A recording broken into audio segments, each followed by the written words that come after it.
What's up, my YouTube family? So, uh, let's see, what can we talk about tonight? Right now, I'm trying to find a place to put my phone, because that's what I use. I use my cell phone to record on, because I don't have a laptop. I don't have a computer. I do everything on my phone. I don't do editing. I don't do none of it. I don't do thumbnails. I don't edit. This is what I do. Go from my phone straight to YouTube.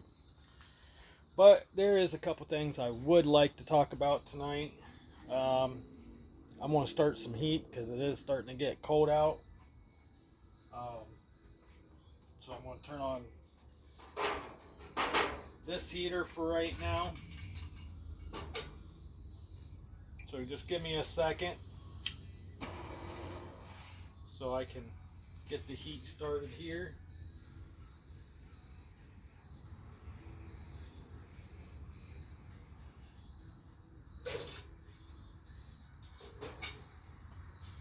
So there's a couple people I watch on YouTube. There is Bare Bones. He's a good YouTuber. Ryan Upchurch, he's a hell of a YouTuber. And there is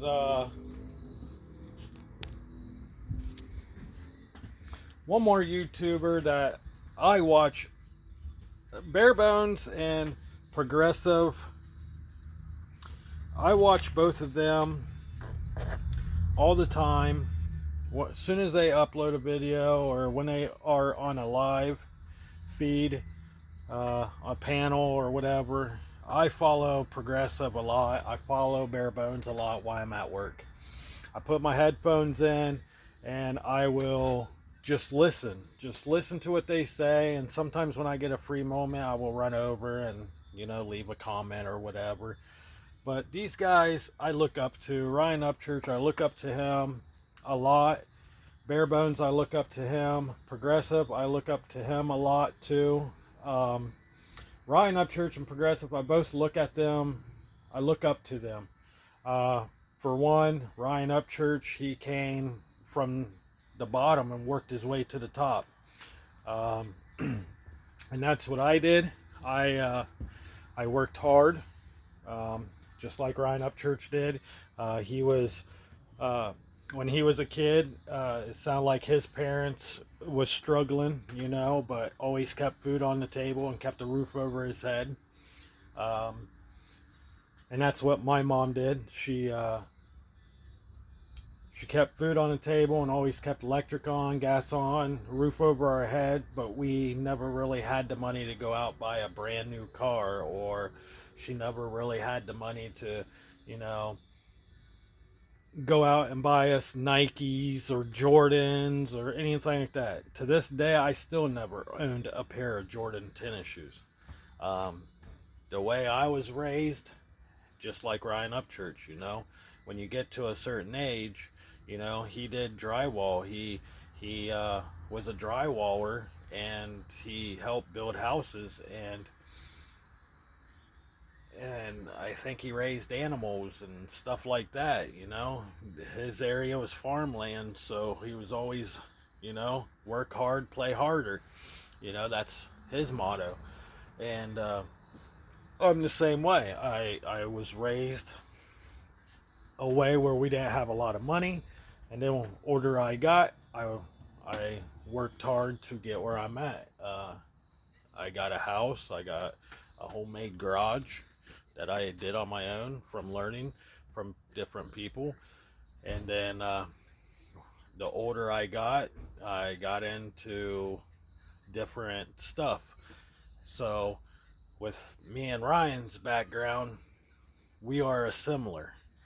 Same mindset. Just that's why every song I listen to at work, if I'm not listening to Bare Bones or Progressive, I listen to Ryan Upchurch's music, because his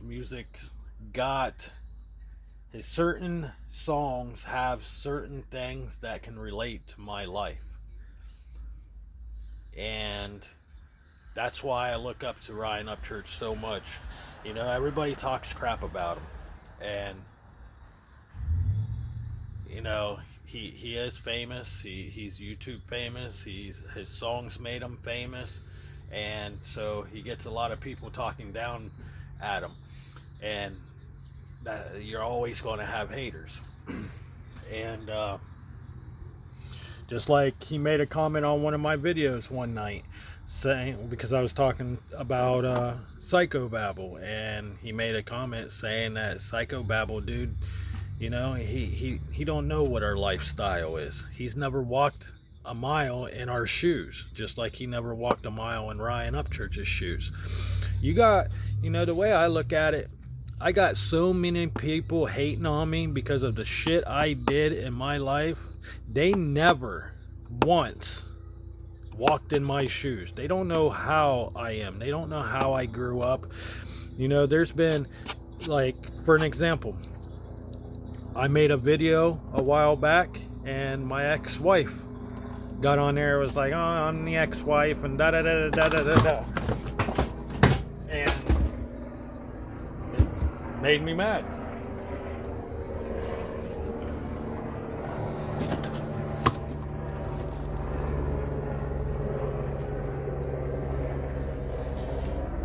But it is what it is, and that's how it goes.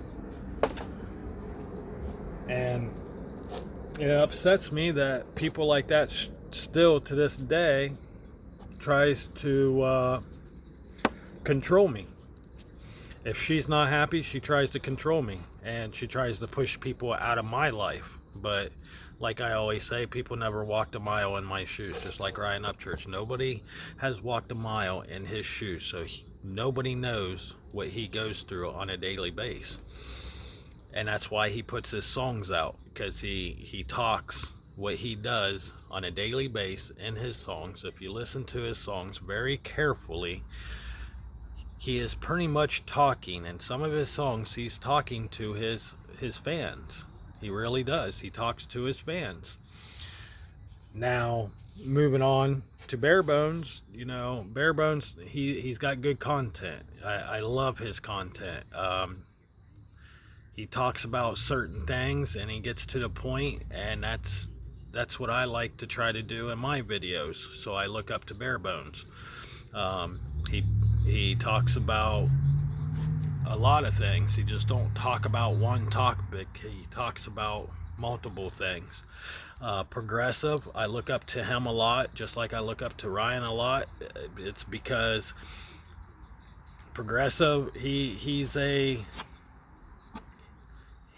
going through recovery. He knows what it's like. So if I sit here and tell you, you know, what I've been through, he can literally relate to what I've been through. You know, drugs addictions, pills, Perk 30s, Vicodins, Xanax,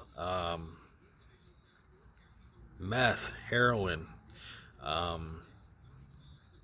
drinking alcohol every day on top of doing all that. So he can relate. And you did it. I did do it a lot.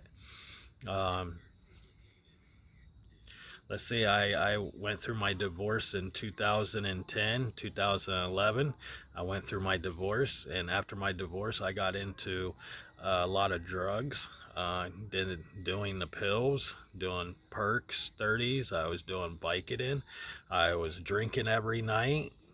I wasn't allowed to see my kids, so the only thing I could do is drink, and, you know, pretty much I didn't care if I died. And I just did it, and it was a daily base. Every day I woke up, that's what I wanted to do, because I didn't care if I died or not. I didn't care if a semi truck hit me. I didn't care if I walked out in the middle of the road and got hit by a semi or a car. I really didn't care what I was doing to my life, because it felt like nobody cared around me. And that's why I look up to Progressive.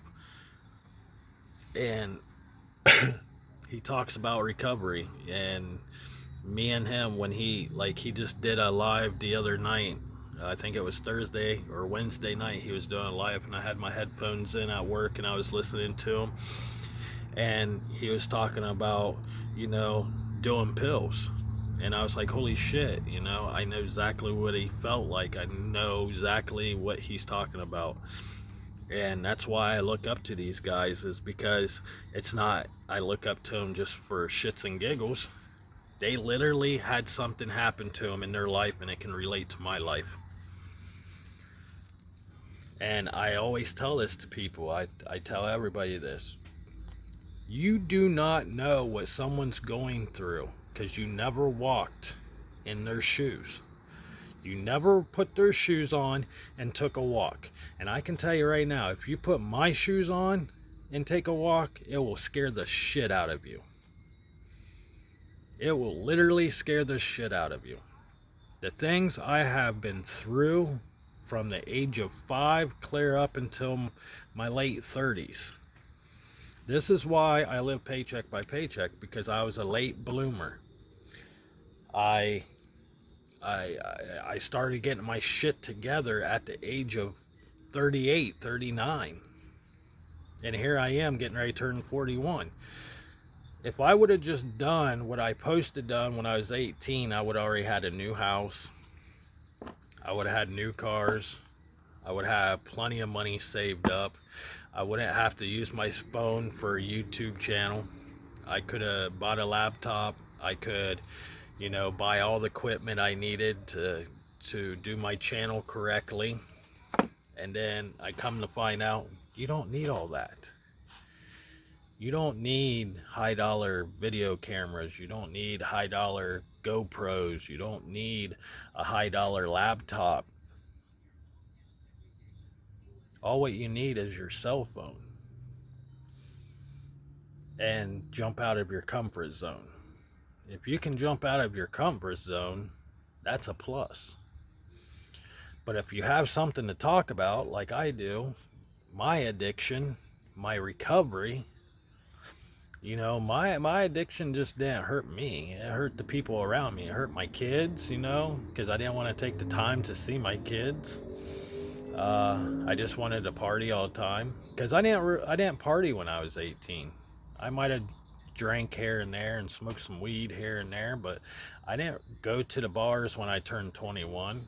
Hell, I didn't start going to the bars until I actually met my kids' mom. And after she turned 21, I went to a couple bars with her. And then after we got a divorce, that's when I hit the bars hard. And I did a lot. And I kind of regret it. I'm not proud of what I've done. I'm not proud of sitting here on camera and saying that, yes, I did these things. I'm not proud of it. Yes, I've been in and out of jail for child support. Have I been in and out of jail for anything else? No. Have I seen a lot of shit in jail? Yes. The jail I went to is almost pretty much, might as well be prison. That's how I look at it. Now my hometown, when you go to that jail, in my hometown, it's like a piece of cake. I'd rather be in my hometown jail in that county instead of going to the other county to that jail, because for the simple fact, it's, the things that people say they seen in prison, it happens up there at that county jail too. So it's pretty damn close to being prison, because you got people coming from prison, getting ready to go home, and that's the main stopping point. And then you got people who are getting ready to go to prison for murder, drug trafficking, robbery, and you're stuck in a dorm with those people. And it is kind of scary. And so far, for the past 2 years, I haven't been back, because the last time I went for child support, I was like, this ain't for me. I'm not going back.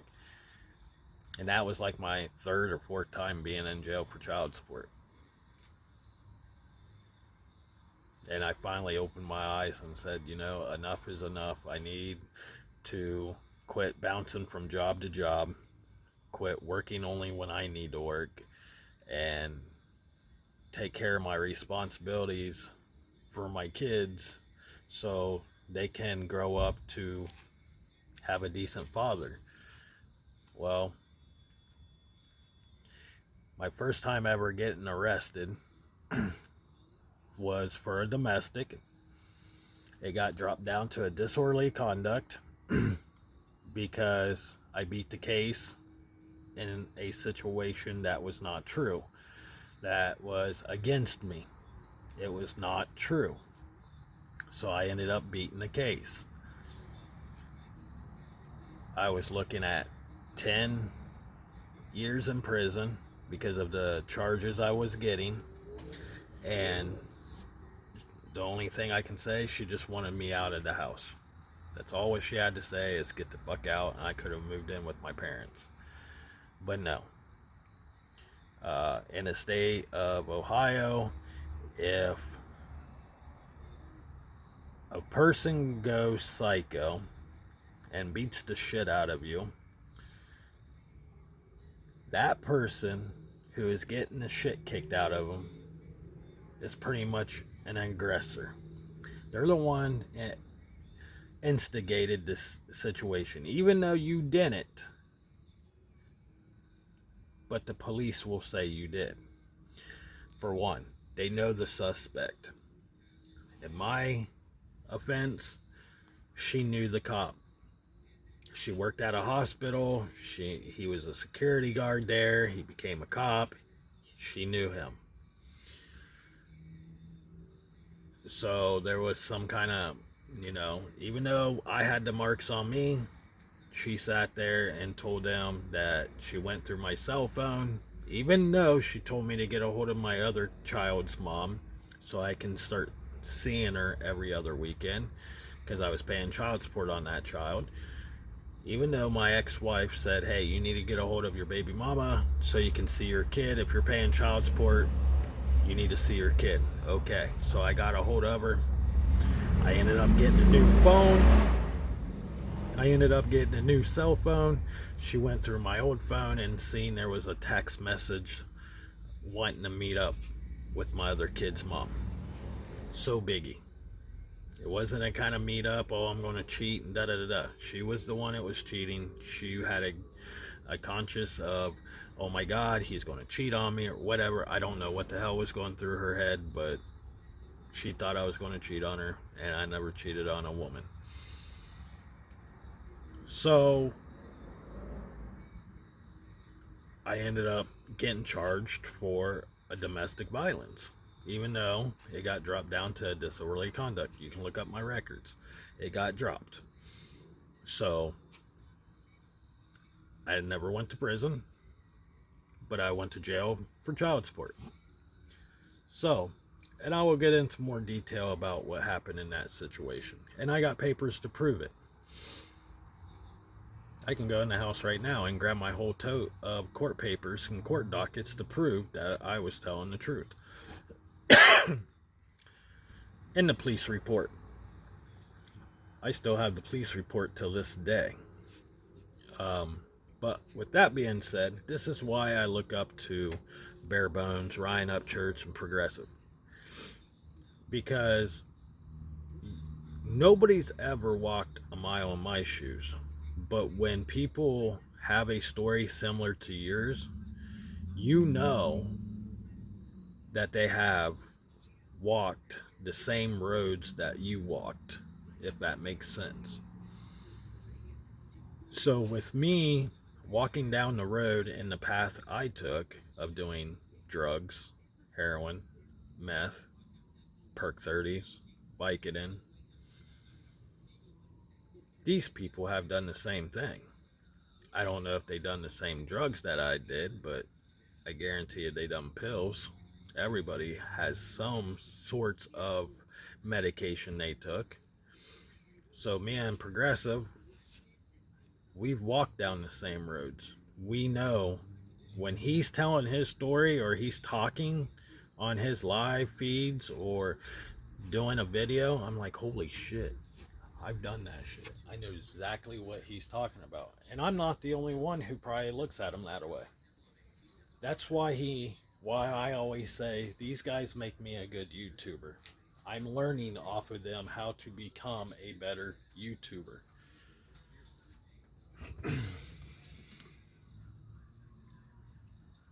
Like Ryan Upchurch. Just be yourself. And you'd be surprised where you can go. I'm just being myself. Do I have a story about myself? Yes. Just like Bare Bones. He always tells you, be true. Be positive. Just like Progressive. He says the same thing. Be positive. If there's a brick wall in front of you, go through it. Go at 100 miles an hour and get through that wall. And that's everything I stood by. I'm constantly hitting brick walls. There are people out there who will hit a brick wall and stop in their tracks and be like, you know what, I can't do this no more. Throw their hands up and go back to their old ways. Or they just take their own life. And there's some people who will look at that brick wall and be like, you know what, I ran through these walls before, we're going to run through it again. And you hold your head up high and you keep doing the same thing and never get off that path. So what this video is about is my appreciation to Ryan Upchurch, Bare Bones, and Progressive. I appreciate you guys for teaching me how to be a good YouTuber. I appreciate you guys telling your stories, because there are people out there that are your fans, just like me, who has been through either the same shit or has been through pretty damn close of the same shit. And thank you to all of 3 of you for keeping me on the right path and letting me come out of my comfort zone to try to be something on YouTube. Something I never tried before. We're going to see where it takes us. So far, we're at 350 subscribers. And I don't know how many views I get. So I must be doing something right. And some people must be listening. But anyways, Progressive, thank you. Ryan, thank you. Bare Bones, thank you. And maybe one day I will hop on one of your guys' channel and maybe tell my story. And or hop on your channel and tell my story. And hopefully I can save up enough money maybe when Ryan does a concert somewhere close to Ohio. Maybe I can get some backstage passes and shake his hand and tell him thank you. But with that being said, always stay true to yourself. Always stay positive. And if you ever come to a brick road, go through it. Go through that brick wall. And stay on that right path. And I call it the yellow brick road. Stay on that yellow brick road, because it's going to eventually take you somewhere where you've never been before, but it's going to make you very, very happy when you're able to sit back and look around you and see what you accomplished in your life for being sober. So with that being said, guys, Joker 1014 is out. Much love. Stay positive. Stay true to yourself. And don't let any negativity come into your life. And if you do, kick it out.